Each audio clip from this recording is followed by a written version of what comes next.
I grew up about a mile south of here, and that was my mom and dad's farm.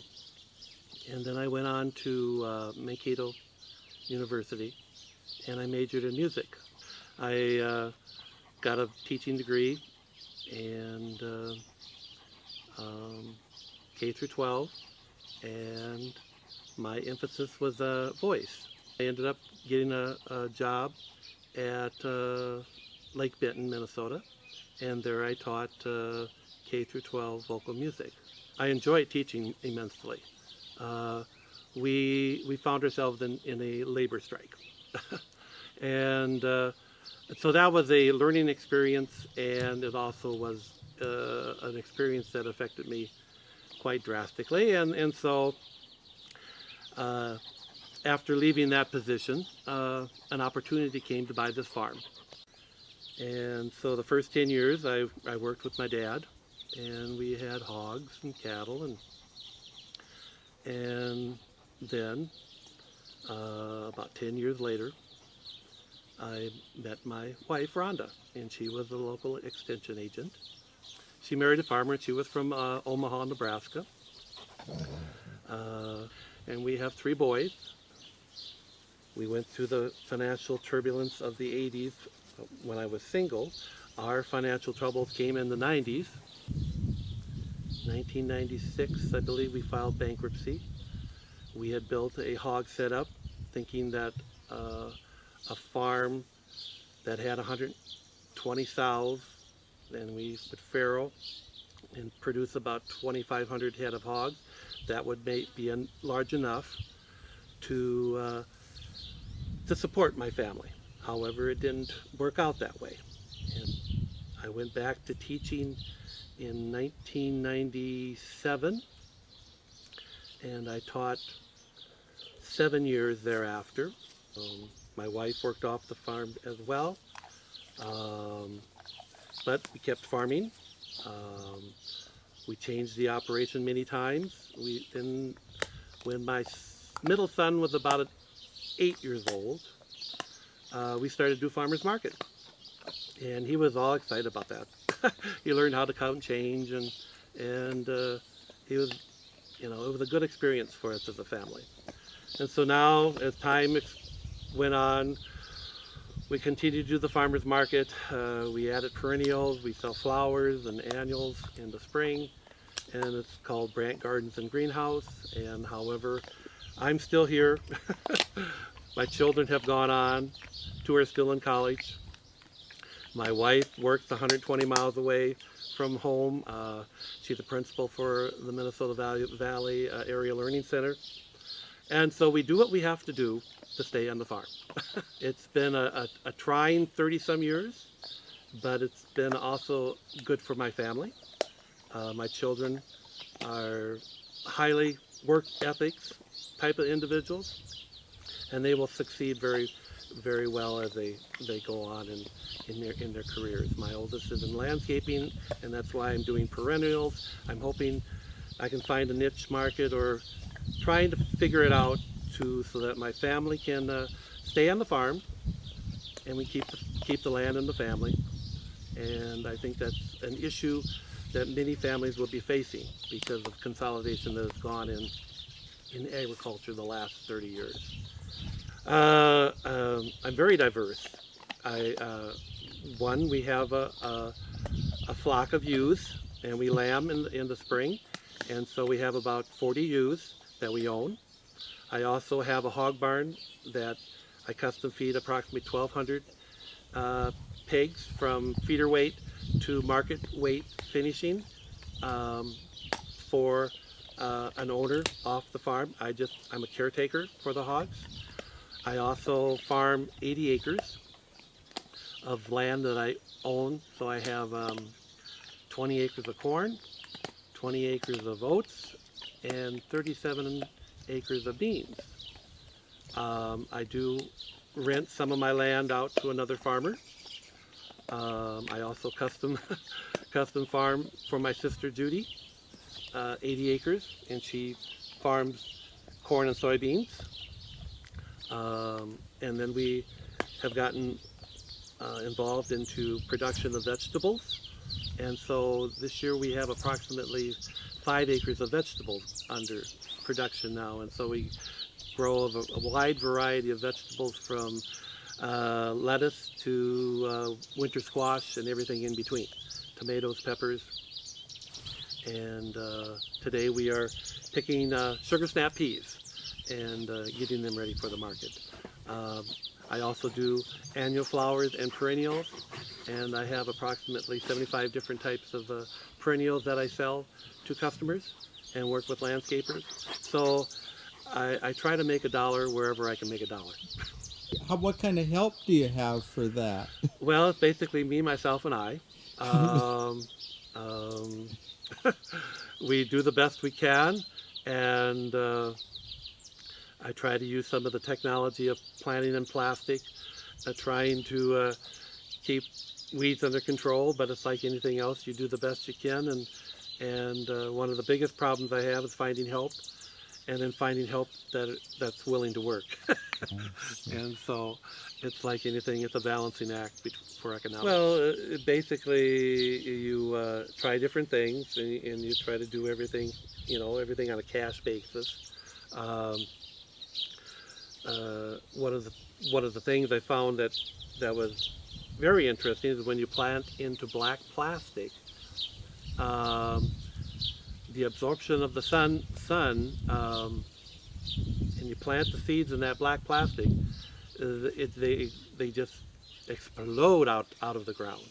And so if you have a trial between planting directly in the black soil and then planting in black plastic, you will increase the growth of that plant. Probably within the first month, you'll exceed it by at least 2 more weeks. And so if you're planting cucumbers in black ground compared to plastic, you will get them 2 weeks sooner to the market. And so that was very interesting. The other thing was planting in high tunnels or in the greenhouse. The warmth, when it's 0 out, say, and the sun is shining, it'll be 60-70 degrees in that greenhouse, and you won't use no propane to heat it or anything extra to heat it. And so you find ways to meet that market a little bit sooner. And I don't have a lot of extra money to pay for that help. That's my next step. And so I'm also looking at working with other farmers through a co-op or an organization out of Fairmont called Rural Advantage, where we're sitting down and trying to, not necessarily we will continue the farmers market, but then also when you have broccoli, and it'll all get ready in the field pretty well at the same time. And so you only have X amount of dollars fresh market. And so then you have to come up with something to do with that extra. And so that's where I'm looking at working with individuals and freezing it or however, and then working with schools. And, I do think that we're going full cycle. 40, 50 years ago, there was markets all over locally. Someone selling eggs, processing eggs locally, which we've all lost now in the last 30 years because of consolidation, to where, there's just a handful of processors. And so I think we have to turn full circle again and try to work with the consumer directly. But I'm sort of squeezed out of the market. If I don't have a supply of 1,000,000 heads of broccoli, they don't want somebody that only has 100 or 1,000, or you know what I'm saying. Big has taken over, and it's very hard to be included in the negotiations and finding a contract to stay in business. The next step is trying to do with the vegetables with local schools, but the problem there is, schools aren't in session when farmers have majority of the fruits and vegetables ready, and so I do think that we have to do a little bit of processing, be it freezing or drying. And so I'm working with individuals now, and we're trying to figure it out, but we're just not quite there yet. Society has to believe that this is good business. The food is good, good quality, and it will be. But then you have to have a buyer. I think society is listening, and are willing to buy maybe from a local producer rather than some large name brand. Thing else, you try to do everything in cash, but you still have to have credit. You still have to have operating line, and which we do have. And but it's like anything else. The costs are just so great. And one of my biggest in cost, I think that most families would agree with, would be the insurances, from your car to your health to life to disability to whatever the insurances you may need are so great. And I know that's one of the biggest things we have to budget. I just do not know where our young farmers are going to come from. And that's why another concern is I would like to pass my farm on to my children. It's a big struggle, when if I knew when I bought that first piece of land, I'm still struggling with that first commitment, and it takes a lot of money. I would like to go to the next step, and I think people would buy my frozen products that I could do. But it's just like anything else. You always have to have a buyer, and that's sort of scary when you're up against the big supermarkets of the world. and why would you want to buy from Bill Brandt when you can just drive down the road and buy it at Walmart or Hy-Vee or any of the name brand area supermarkets? And I think the trust issue, knowing where your food comes from, is very important to people. As far as my concern is, all three boys are going to share in the equity of our estate. It's going to be equal. Three boys, shared, after both my wife and I die. And so it isn't completely set in stone how we're going to do it, but probably put the land in a trust. I'm not sure, but that's why we will go to a lawyer and get some advice, seek some advice. But I would like to have, at least one of my children come back, because it's a legacy. Yeah. You work hard. You want to pass it on to your children, and hopefully it'll continue and stay in the family. And I think I'm just like many other farmers out there. What are we going to do? Because the margins in agriculture are so small. That's one of the concerns I have, is through the buying of my seeds for vegetables, I've found that the big corporate people have swallowed up a lot of these small mom and pop seed varieties, and so there's concern. I'm not sure how this is all going to play out, but then also I have, my music is sort of an escape from the reality of the pressures of agriculture. Because of the pressures that are constantly coming from all areas when you have a business that can be financially stressed. Because life is a challenge. I think everybody will agree to that. My mom, grew up on the farm all his life, and my dad did too, and so they're very well of the financial struggles that every farmer has. And it happens all the time, and it'll continue to be there until the end of time. And so my mom said, I come from a family of 4, and she said, each of you kids are going to have a college education.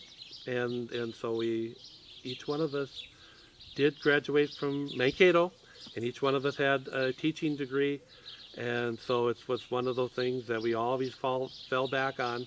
And I think that's so important for our children, that every one of our children are going to have some type of a degree to fall on, because if you have a business, you never know when that's going to fail.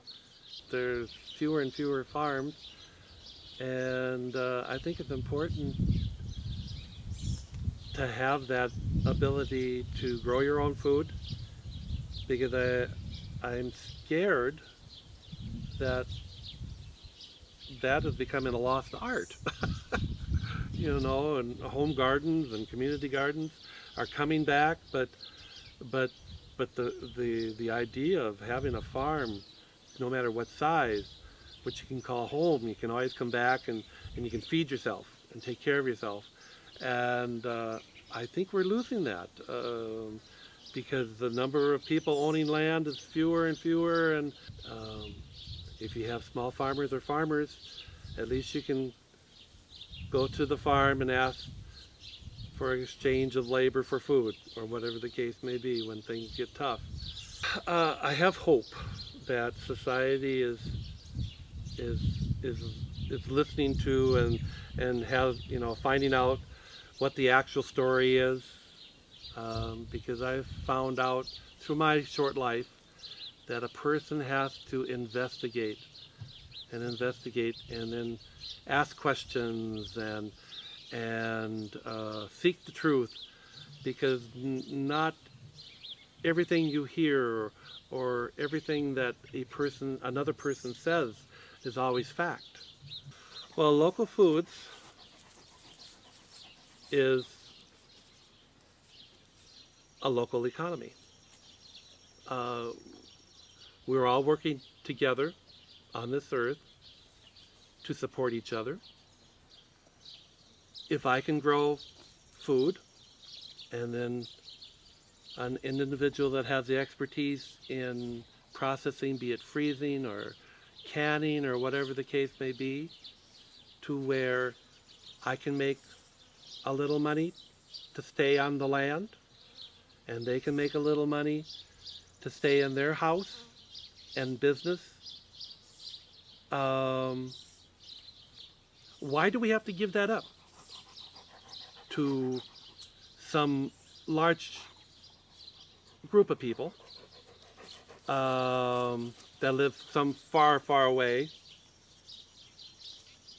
and they have no vested interest in our communities? Why can't we have just a small bite of success? A lot of people are going to think I'm way off my rocker, but we are trying to create jobs out here. And if we can't make $1 in our labor, there's no hope for society as a whole if we're going to try to have one person who owns, or a handful of people who owns, all the production hogs, or whatever the case, whatever commodity you're talking about. If we can't share in the wealth, there's going to be heck to pay, because human beings have always felt they had to be treated fairly.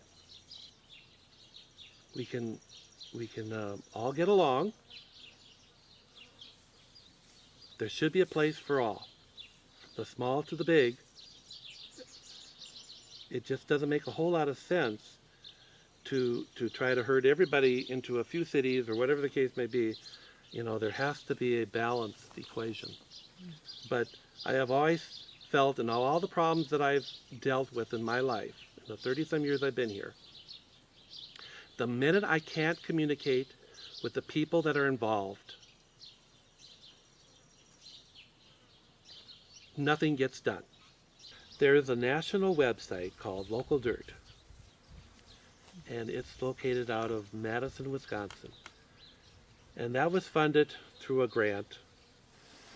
It deals with local foods, and you can go on there and put in your zip code, and it will then give you a list of producers that grow vegetables or fruits or whatever within X amount of miles of that zip code. And so we have a group of farmers that I'm working with called the Little Sioux Growers. We are on that local dirt, and so you can today go to local dirt and then order it from us. But I'm hoping that society will think that there is merit in trying to keep a local economy going.